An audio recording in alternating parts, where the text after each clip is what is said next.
everybody.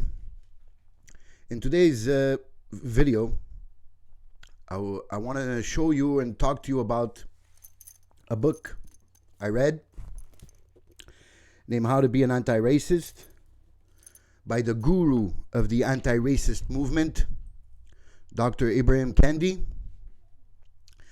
I'm going to title this video, How the Anti-Racists Are Useful Idiots for the Real Racists. Because I was brought up on, some people won't like this, but on the principle of color blindness. Not that I don't see color. Obviously, I see whoever I'm speaking to, I see their color. But I would like for the rest of society that we live on the principle that we don't judge people by the color of their skin. That's my principle. Now, for Dr. Ibram Kendi, he says you're either anti-racist or you're racist. So either if you don't see color, if you claim to not see color when you're judging someone, then you are a racist. So I found this review, if you will, on Dr. Kendi's book, written by Coleman Hughes, which is a young black intellectual from the University of Columbia. And I think this might sum up in the best way, this book, How to Be a Racist by Dr. Ibram Kendi. And then I'll show you how these so-called anti-racists are actually the real racists, and how it's affecting school, elementary school, high school. As some people might say, I've done videos about this already, and I will keep on doing videos about this because I think this is very important. And I think we are creating a bigger divide, and these ideologies, these woke ideologies, I'll call them, are even making it even more, society even more divisive. And how it could be dangerous for the future, not only of our kids, but of our society. So let me start by reading How to Be an Anti-Intellectual. A lauded book about anti-racism is wrong on its facts and in its assumptions. So How to Be an Anti-Racist by Ibram X. Kendi. In 2006, Ibram X. Kendi became the youngest person ever to win the National Book Award for nonfiction. His surprise bestseller, Stamped from the Beginnings, the definitive history of racist ideas, cast him in his role as an activist historian, ambitiously attempting to make 600 years of racial history digestible in 500 pages. In his follow-up, How to Be an Anti-Racist, which is this one, Kendi, now 37, a Guggenheim Fellow and a contributing writer at The Atlantic, reveals his personal side, weaving together memoir, polemic, and instruction as he invites the reader to join him on the front lines of what I like to call the war on racism. If the book has a core thesis, it is that this war admits of no neutral parties and no ceasefires. For Kendi, there is no such thing as a not racist idea. So you see, in this ideology of anti-racism, critical race theory, to be more precise, is that they have to see racism everywhere in society. Everything ends up by either being racist or not racist, but everything has a racist background. That's the idea of this movement, of this ideology, if you will. So his Manichean, I hope I'm pronouncing that right, outlook extends to policy. Every policy in every institution, in every community, in every nation is producing or sustaining either racial inequity or equity. I just explained. Kendi proclaims, defining the former as racist policies and the latter as anti-racist ones. Every policy that question was posed to Kendi by Vox co-founder Ezra Klein, who gave the hypothetical example of a capital gains tax cut. Most of us think of the capital gains tax, if we think about it at all, as a policy that is neutral and as regards to questions of race or racism. But given that blacks are underrepresented amongst stock owners here is basically a derived term of shareholders, but now it's stockholders. Basically, instead of being the 1% that holds shares, these ones are that hold stocks, which has nothing to do with shares. It's basically that to move society towards the victim. Basically, that's it. The stock owners are the victim, to make it simple. Klein asked, would it be racist to support a capital gains tax cut? Yes, Kendi answered, without hesitation, and in case you planned on escaping the charge of racism by remaining agnostic on the capital gains tax, that won't work either, because Kendi defines a racist as anyone who supports a racist policy through their actions or inactions. So you are racist if you support a policy that he deems racist, because they will, critical race theorists are the ones who are going to judge what is racist policy and what is not, through their actions or inactions. So even if you don't do anything, you're a racist because you didn't do anything. Hailed by the New York Times as the most courageous book to date on the problem of race in the Western mind, How to Be an Anti-Racist is certainly bold in its effort to redefine a concept that bedevils American society. On his unusual expensive definition, Kendi sees racism operating not just behind niche issues like the capital gains tax, but also behind problems of civilizational, that's a hard word to say, I'll move on, significance. Racism, he writes, has spread to nearly every part of the body politic, heightening exploitation, causing armed races, and threatening the life of human society with nuclear war and climate change. How exactly racism is behind the threat of nuclear holocaust is left to the reader's imagination. So, to explain that paragraph, basically what he says is everything is racist, right? But never explains why it is racist. That is left to the reader's imagination and to assume and to make an assumption of why it is racist. You see how they play this game? So at times, it's hard to know whether to interpret Kendi's arguments as factual claims subject to empirical scrutiny or as diary entries to be accepted as personal truths. Indeed, much of the book reads like a seeker's memoir or a conversion story in the mold of Augustine's Confessions. Raised in a rough part of Queens in the 1990s, Kendi recounts his long journey from anti-black racism to anti-white racism and eventually to anti-racism. In high school, Kendi delivered a speech bemoaning the bad behavior of black youth. By college, he had outgrown that phase and become anti-white. Convinced at one point that white people were literal aliens, but later scaling down to the belief that they were simply a different breed of human. So this shows you exactly how racist anti-racists are. Because from going from thinking white people are literal aliens,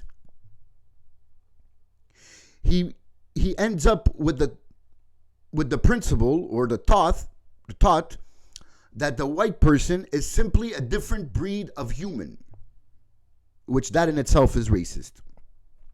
A New Yorker piece cites a column he wrote as an undergraduate in which he argued that white people were fending off racial extinction using psychological brainwashing and the AIDS virus. Having matured out of this anti-white phase, Kendi takes a refreshingly strong stand against anti-white racism in the book, rejecting the fashionable argument that blacks cannot be racist because they lack power. So this is a whole thought, at least in that aspect I could give him credit for. He rejects the fashionable argument that the way Coleman formats it here, that blacks cannot be racist because they lack power. So at least he rejects that thing. The whole idea of reverse racism doesn't exist. He reflects with embarrassment on his old beliefs, avoiding condescension by lecturing his former self instead of the reader. Still, certain autobiographical details call for embarrassment but don't get it. He recalls, for example, his first night in living in Virginia as a teenager, during which he stayed up all night, worried the Ku Klux Klan would arrive any minute. That took place in 1997, where the Ku Klux Klan had moved to the margins of society, basically to the underground, where not really a threat. They are dangerous, but not really a serious threat. The book is weakest in its chapter devoted to capitalism. Capitalism is essentially racist. So it always comes back to that's why some people call them neo-Marxists, where if you read deep down in the philosophy of critical theory and critical race theory and basically the woke movement, some people say they are not Marxist. And I kind of agree with that after reading these books. But they are what we can call them neo-Marxists. Because it always comes back to fight against capitalism. That's basically, they found that people, middle class, weren't against capitalism because capitalism in society has been the only system, meaning it not perfect, in the meanwhile, not perfect, but the best system to achieve the most equal wealth society.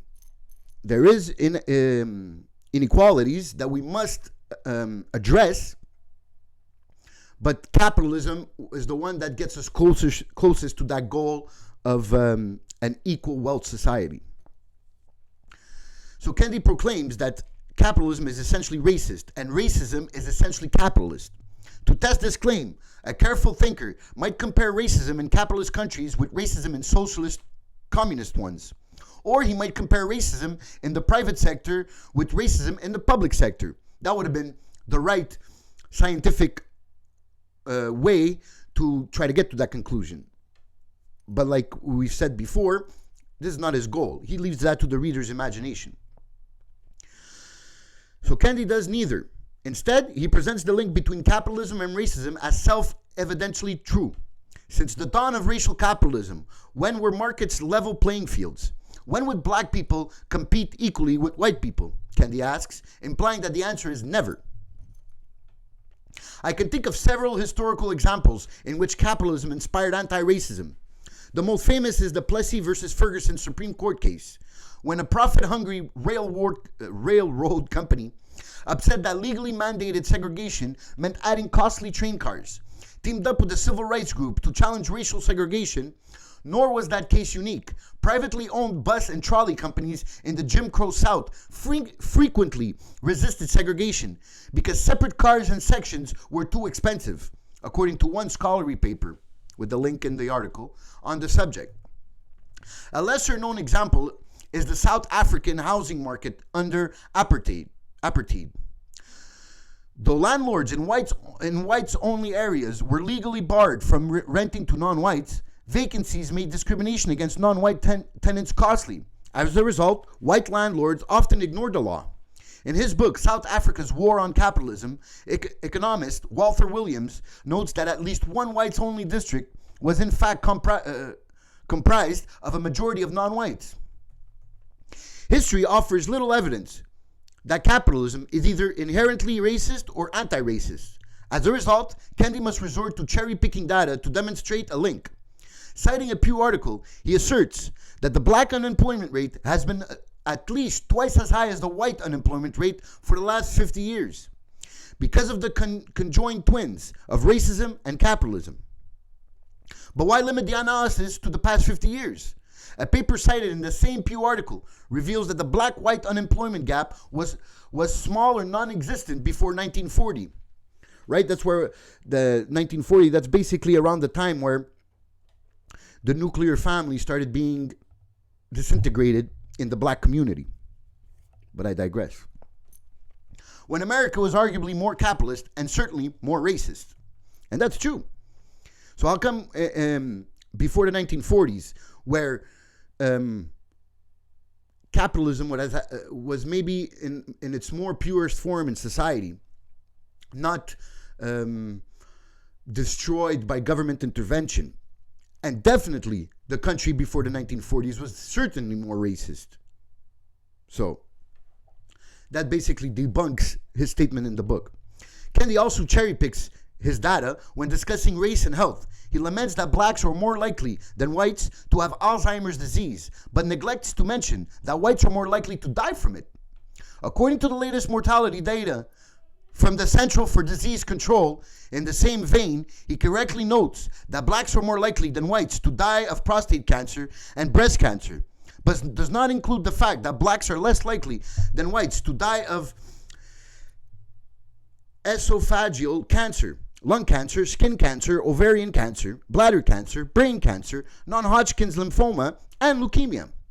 Of course, it should not be a competition over which race is more likely to die of which disease. But that's precisely my point. By selectively citing data that shows blacks suffering more than whites, Kendi turns what should be a unifying race-neutral battleground, namely humanity's fight against deadly diseases, into another proxy battle in the war on racism. Worse than the skewed approach to the data in Kendi's book are the factual errors. Citing an entire book by Manning Marable, but no specific page, Kendi claims that in 1982, President Reagan cut the safety net of federal welfare programs and Medicaid, sending more low-income blacks into poverty. I could not find any data in Marable's book showing that the black poverty rate rose during Reagan's tenure. In fact, the opposite appears to be true. According to the Census Bureau's historical poverty tables, the black poverty rate decreased for every age group between 1982 and the end of Reagan's tenure in 1989. So you see how even his book, when he with laziness explains data and with factual errors. So he's very right on this, that he says one thing, but the facts are completely another. And that's why I've been showing you in past videos how they're trying to erase scientific ways of gathering empirical data because they don't like what it shows. But I digress. Also erroneous is Kendi's claim, that which he offers no citation, that white women are the primary beneficiaries of affirmative action programs. Judging from a similar claim made in Vox, this myth seems to come from a paper published by the critical race theorist Kimberly Crenshaw in 2006. Crenshaw's paper troublingly contains no data and empirical analysis. However, a group of political scientists did conduct an empirical study on the relationships between white women and affirmative action in the same year. They found that employers who supported affirmative action were no more likely to employ white women than employers who didn't. The primary beneficiaries of affirmative action, at least in university admissions, are in fact the black and Latino children of middle and upper middle class families. So once again, who wins in all these policies, these race-based policies? It's always the upper and middle class families. Always. So we can talk about a class privilege, and that's why I'm firmly against white privilege, because I agree and I believe in class privilege. There's definitely privilege when it comes to class. If you're in a higher class or if your parents are wealthy, you will be privileged and you will have doors open for you. Now, just because you're white, that those privileges are given to you, that is just BS. What Kendi lacks in empirical rigor, he makes up for in candor, in honesty, basically. Whereas many anti-racists dance awkwardly around the fact that affirmative action is a racially discriminatory policy, Kendi says that what they probably believe but are too afraid to say, namely that racial discrimination is not inherently racist. He continues, and this is a direct quote from his book, and this is very important for you guys to understand, because it basically admits to their racist ideas. The defining question is whether the discrimination is creating equity or inequity. If discrimination is creating equity, then it is anti-racist. If discrimination is creating inequity, then it is racist. The only remedy to racist discrimination is anti-racist discrimination. The only remedy to past discrimination is present discrimination.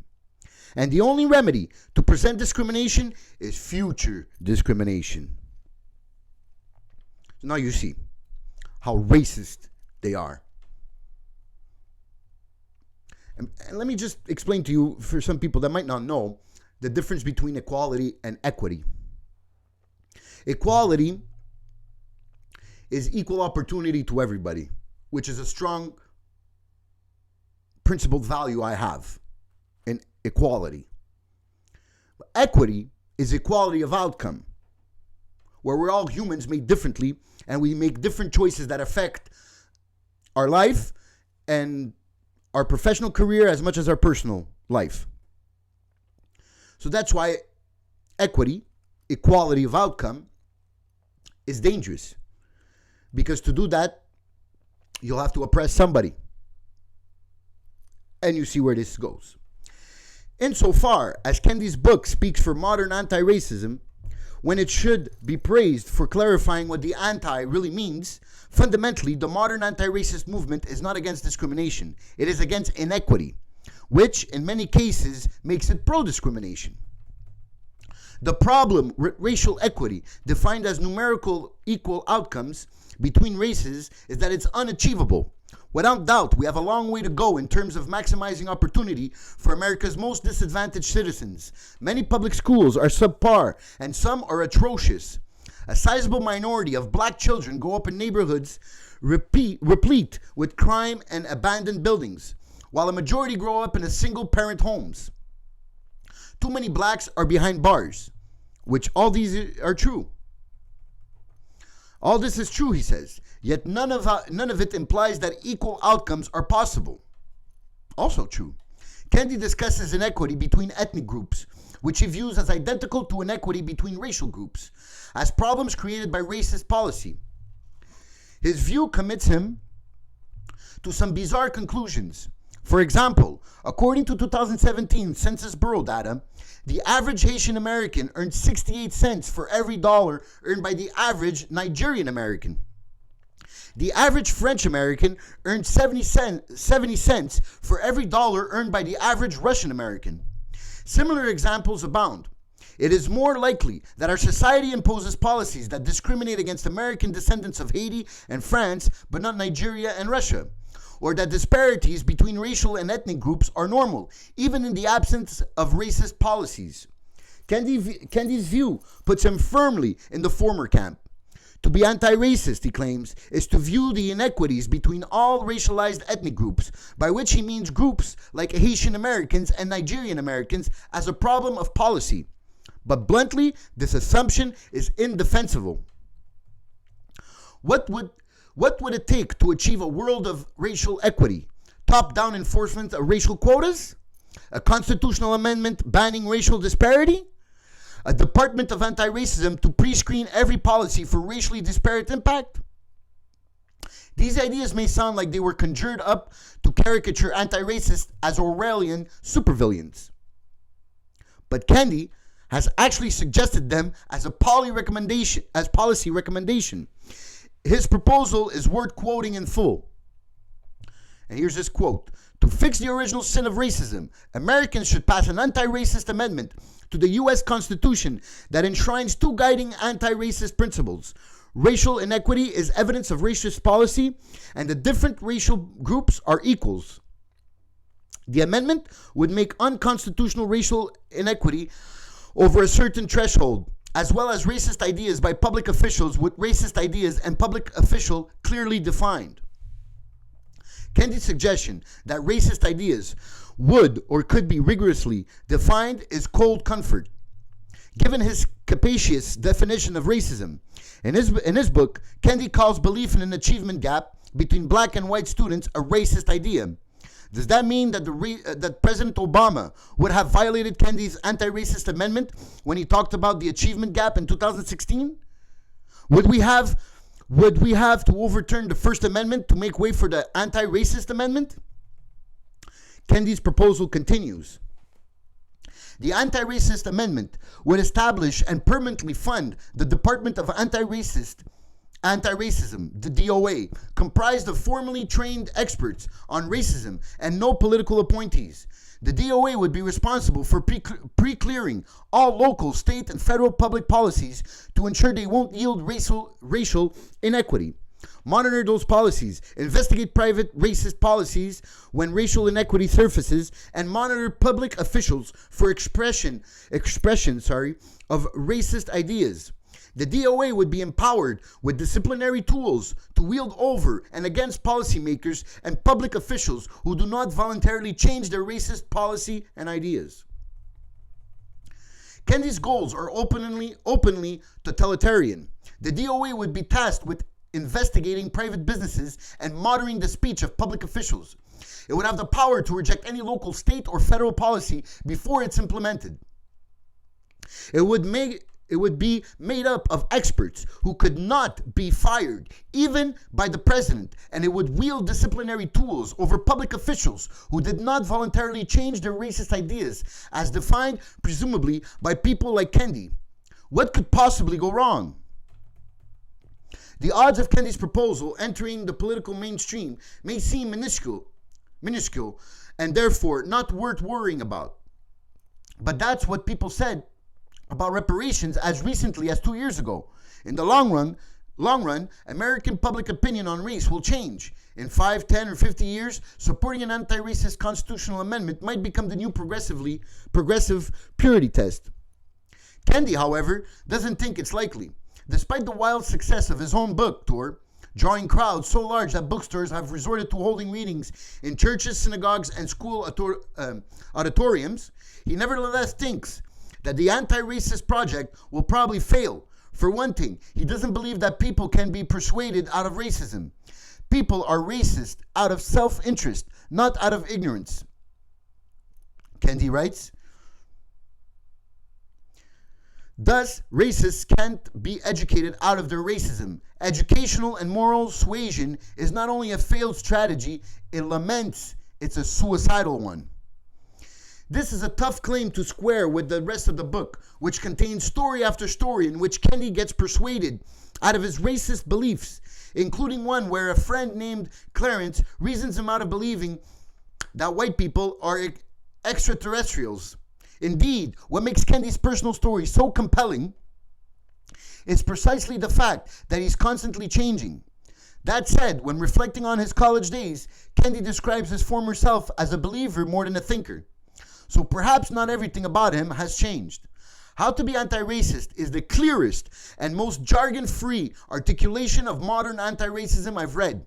And for the reason alone, it is useful contribution, but the book is poorly argued, sloppily researched, insufficiently fact-checked, and occasionally self-contradictory. As a result, it fails to live up to its titular promise, ultimately teaching the reader less about how to be anti-racist than about how to be an anti-intellectual. So this is Coleman Hughes. I remind you, a black young intellectual from the University of Columbia, how he deconstructs Guru Kennedy's basically Bible of how to be an anti-racist. I think it was the best review, if you will, of this book. And it shows how racist it is. So now, let me show you an article in the Washington Examiner about white employees at Under Armour, the company Under Armour, mandatory diversity training. The program, which reportedly took place during the spring of 2020, asked employees to examine their own personal biases, according to the Daily Wire, citing an anonymous employee at the company and alleged video of the training. One of the training session slides was reportedly titled, "Above the Surface, Dominant White Progressive Narratives." The slide allegedly listed phrases to watch out for, such as, I was taught to treat everyone the same. I work in a very diverse environment. I have people of color in my family. I used to live in New York, and children are so much more open. Okay? So, basically what these diversity training programs are doing, like the one that I posted on my Facebook page last week about Coca-Cola training their employees to try to be less white. You see the racism there? The pure racism. And the same thing with the Under Armour diversity training program, where they teach you that when a white person tells you he was taught to treat everyone the same, or I work in a very diverse environment, or I have people of color in my family, or I live in New York, so I know about multiculturalism, or children are so much more open, well, that person is a racist, so don't do those things. See how they fight Martin Luther King's principle of colorblindness? Also, if you would like to look into an article that defends the principle of colorblindness, written again by Colin Hughes, a black intellectual, you could look up Colin Hughes, My Defense of Colorblindness, and you'll find his, it's a video on YouTube, and he explains very well his defense of the colorblindness principle. Now, let me show you how racist these anti-racists are. So here on Twitter, Sanjita Tanapal says, sometimes I can't help but hate Chinese people just walking along the street, so clueless to my pain and suffering.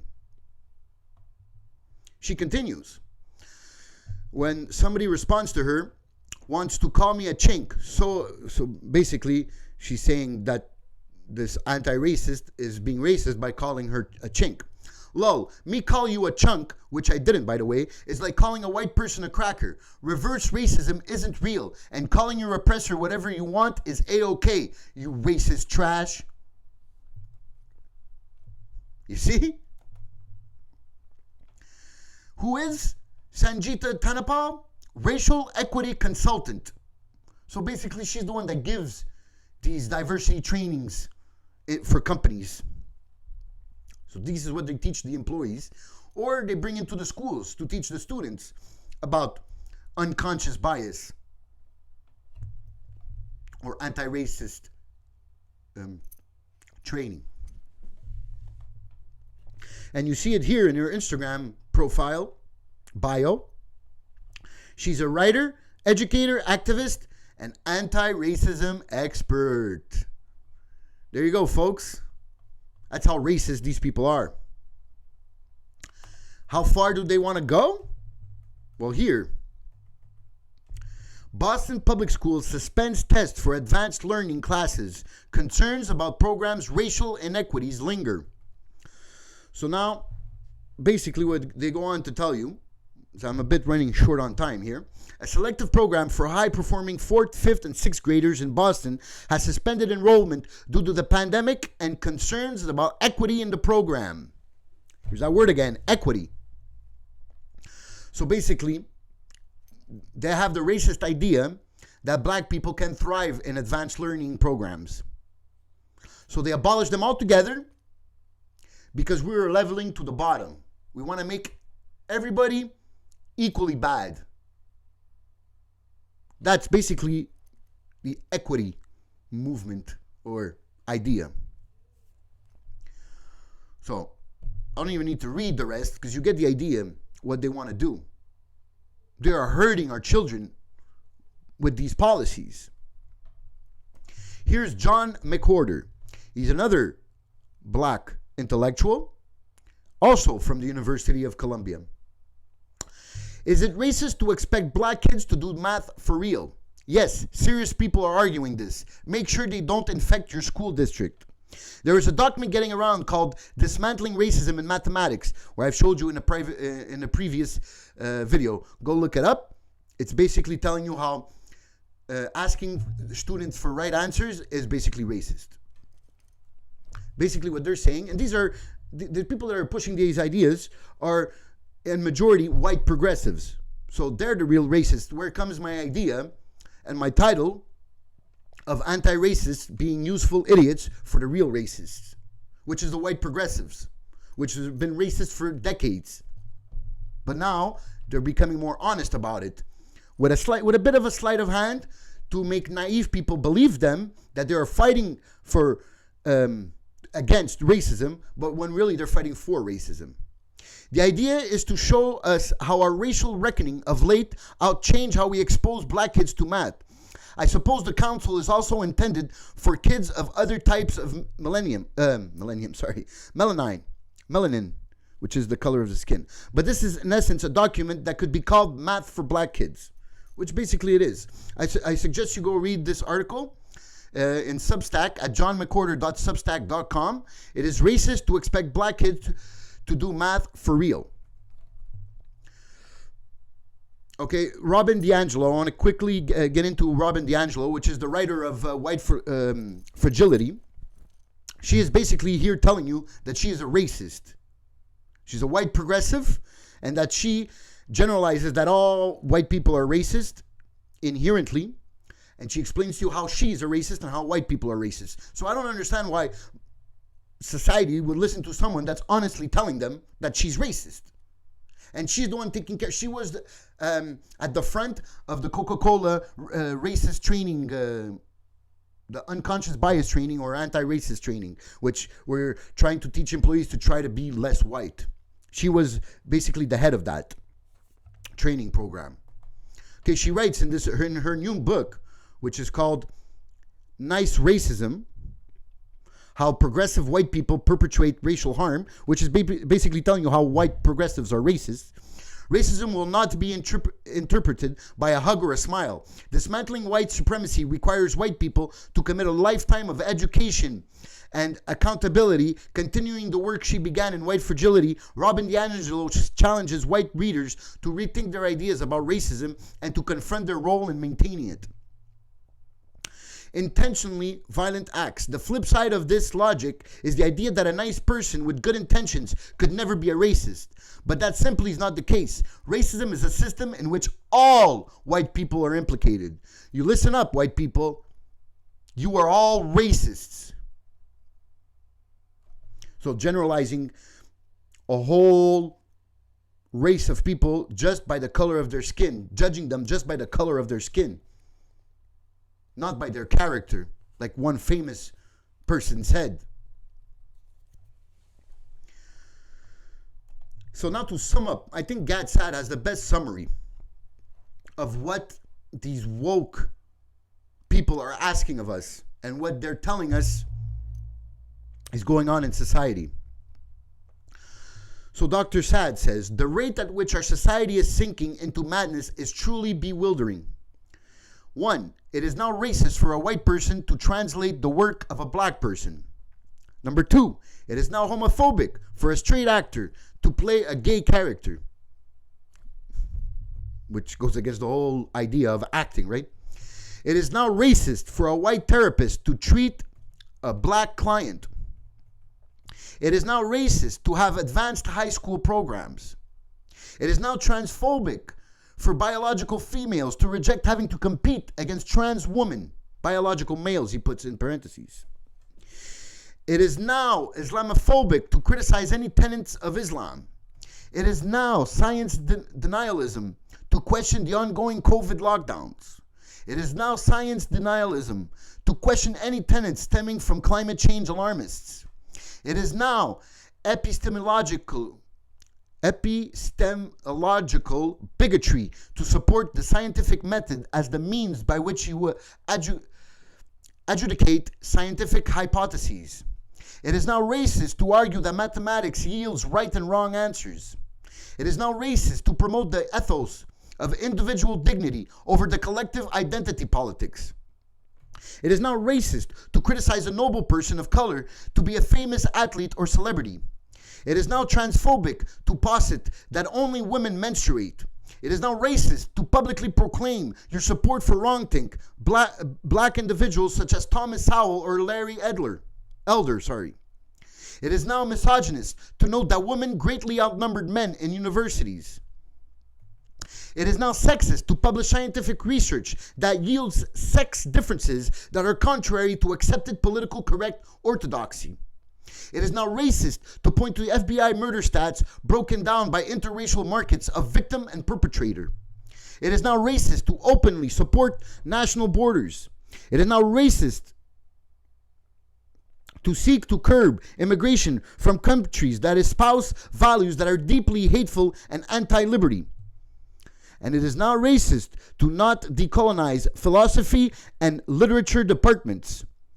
It is now racist to request that job offers be based on the merits of an individual's dossier rather than on the immutable traits. So you see, he summarizes very well how crazy it's gone. And it's only going to get crazier from here, folks.